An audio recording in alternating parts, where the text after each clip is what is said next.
Bom, tem aqui mais um problema de tração e compressão simples e agora no contexto das estruturas hiperestáticas. Na verdade, o que acontece é que é o seguinte, eu tenho uma barra, que é essa aqui de dentro, de seção circular, e ela está dentro de um tubo de seção circular vazada. Na extremidade, as duas encastadas aqui à esquerda, né? Na extremidade do tubo existe um anteparo que a gente pode considerar rígido, uma tampa. E existe uma pequena folga D entre essas duas estruturas, digamos assim. Perceba que do jeito que isso aqui está, o conjunto é isostático, né? São barras gastadas numa extremidade, livres na outra, e inclusive sem carregamento nenhum. Acontece que a barra aqui dentro é aquecida e é dada ali o valor da variação de temperatura tal que alfa vezes L vezes delta T é 3 vezes Dzinho. Lembre-se de que alfa vezes L é o comprimento da barra, que eu posso imaginar que seja igual ao comprimento do tubo, porque essa folga é muito pequenininha. Vejam que alfa L delta T é a variação de comprimento da barra submetida a um acréscimo de temperatura delta T.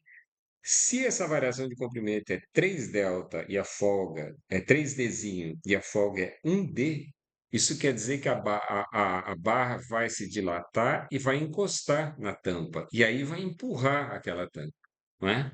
E depois que elas se encostarem uma na outra, e uma empurrar a outra, o conjunto vai ficar hiperestático. Isso nós vamos ver daqui a pouquinho. Bom, o que que se pede aqui? Determinar a tensão normal e a deformação da barra quando esta é submetida ao aquecimento uniforme ΔT, tá. Então, é a tensão normal e a deformação da barra. Bom, a maioria das pessoas gosta de resolver esse problema em duas etapas. A gente divide essa variação de temperatura em duas etapas. Uma etapa até encostar. Até encostar, não há tensão nenhuma, né? As barras não têm nenhum contato entre si. Agora, depois que encostar, vai aparecer uma força entre as duas barras, né? Então, nós vamos dividir em duas etapas. O ΔT é necessário para encostar e o acréscimo de temperatura, além desse ΔT, que eu vou chamar de ΔT zero, nós vamos aplicar na estrutura já hiperestática, uma encostada na outra. Então, veja como é que isso funciona.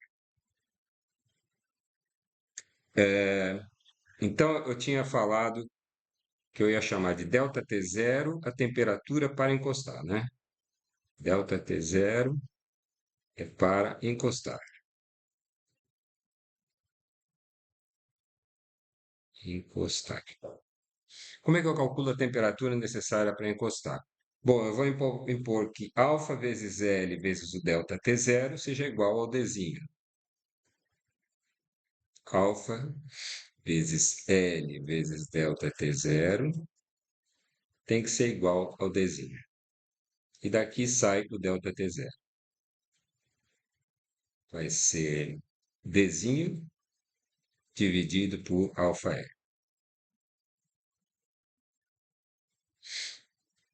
Tá?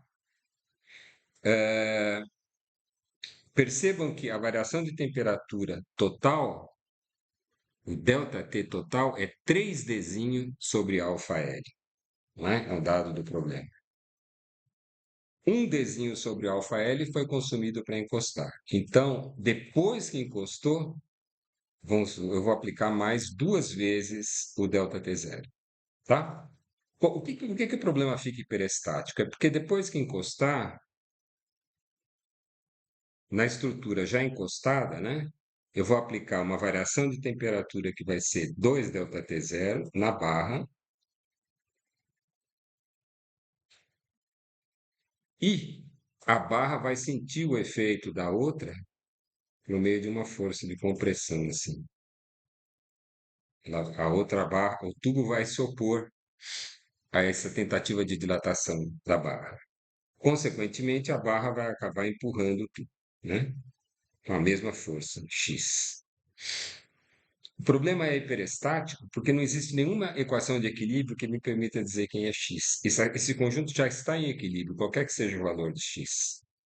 O valor de x correto é aquele que faz com que os deslocamentos sejam compatíveis, ou seja, depois que encostar, tanto a barra como o tubo vão ter a mesma variação de comprimento, né? Então, essa vai ser a condição de compatibilidade.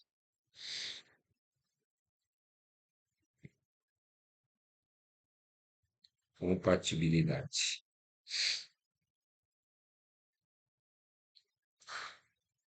Vai ser. O meu nariz resolveu escorrer justo agora. Vai ser, depois que encostar, o delta L da barra vai ser igual ao delta L do tubo. Tá? Isso aqui depois de encostar.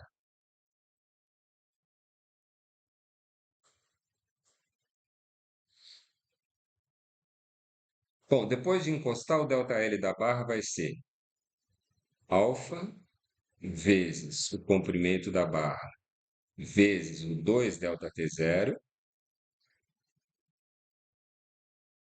menos o encurtamento da barra provocado pela força normal, x vezes L dividido por E vezes a área da barra, tá? Percebam que mesmo depois que encostou, eu continuo usando como referência para o comprimento da barra, o comprimento original L, né? A rigor não seria L, seria L mais um pequeno delta, mas esse delta é muito pequenininho e não vai fazer diferença significativa no resultado, tá? Bom, e o delta L do tubo depois que encostou? O tubo tem só o alongamento provocado por x. É x vezes L dividido pelo E, área do tubo. Eu esqueci de mencionar, mas eles têm o mesmo módulo de elasticidade, está lá no enunciado. Bom, é dada aqui a relação entre as áreas, né? A área da barra sobre a área do tubo é 1/9, ou seja, a área do tubo é 9 vezes a área da barra. Então, nesse número aqui, ó, isso aqui é 9 vezes a área da barra, tá? Então, veja o que vai acontecer. Alfa L vezes 2 delta T0, imaginem isso aqui multiplicado por 2 e por alfa L, vai dar 2Dzinho, né?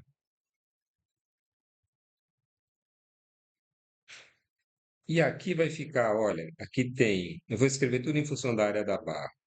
Aqui dá 9 nonos e aqui dá 1 nono. Passando para lá dá 10 nonos, né? De XL sobre E vezes a área da barra, tá? Então, daqui a gente tira o valor de x, a incógnita hiperestática, o esforço que aparece entre as barras. Vai dar 9/5 de E vezes a área da barra, vezes Dzinho dividido por L. Isso aqui é um D, tá? Bom, então o problema hiperestático está resolvido. Eu já sei qual é o valor da força que aparece entre as duas coisas. O que está sendo perguntado aqui, hein? Primeiro, a tensão normal na barra e a deformação da barra. Olha, aqui é um problema, uma questão conceitual, preciso tomar cuidado. No final das contas, a barra teve um acréscimo de temperatura alfa L delta T, que vale 3D, né? Esse é o aumento de comprimento que ela teve pela temperatura. E o X final é esse aqui. Não interessa que primeiro teve um pouco de temperatura, depois apareceu o X, depois apareceu o resto da temperatura, não interessa como ocorreu esse processo. No final não havia tensão nenhuma, e no começo não havia tensão nem alongamento nenhum, e no final apareceu uma força X. Não apareceu desde o começo, mas no fim ele estava lá. Bom, a tensão na barra Não tem como, hein? É a força normal na barra dividido pela área da seção transversal da barra, tá? E usando a nossa convenção dos sinais, a força normal na barra é menos x, é um x de compressão. X dividido pela área da barra, isso aqui vai dar menos 9/5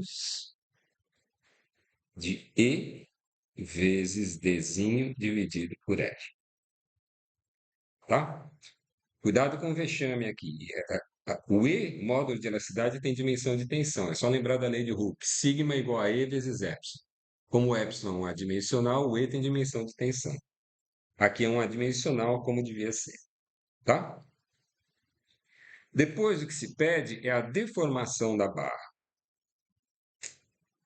Olha, aqui é preciso tomar muito cuidado. Eu vou repetir aqui, ó. A lei de Hooke é sigma igual a E vezes epsilon, não é? Na ausência de temperatura, quando existe efeito de temperatura, tem uma parcela aqui dentro, é o epsilon total menos o epsilon provocado pela temperatura. A explicação desses termos aparece num vídeo aí da disciplina. Mas eu só quero dizer o seguinte: não dá para calcular a deformação dividindo a tensão pelo módulo de elasticidade quando existe temperatura junto. Essa relação não é dessa forma, é uma relação mais complicada, que não entra, não é necessário usar essa relação, na verdade. Eu posso calcular a deformação da barra pela definição, né? É o ΔL da barra dividido pelo comprimento inicial. E quem que é o ΔL da barra? Olha, não é preciso pensar nas duas etapas. Quais são os dois efeitos que agem na barra desde o começo?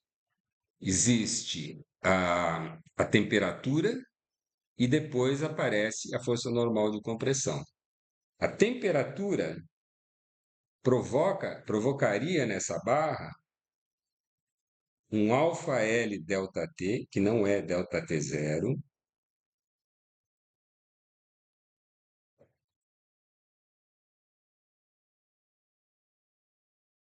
é o alfa L delta T total, não é?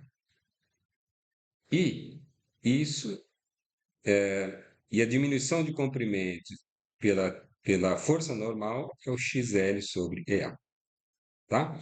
Esse alfa L delta T é o total, é esse aqui, ó, dado do problema, que vale 3Dzinho.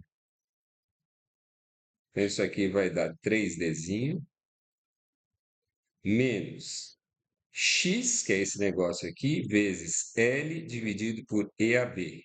Isso vai dar 9/5 de Dzinho. Não é isso?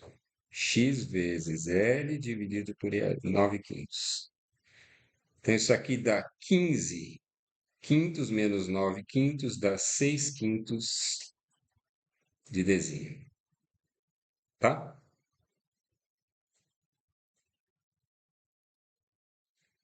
É isso, né? 5/5 de Dzinho, que é um Dzinho, foi até encostar. Depois disso, teve mais 1/5 de Dzinho. Esse é o ΔL da barra.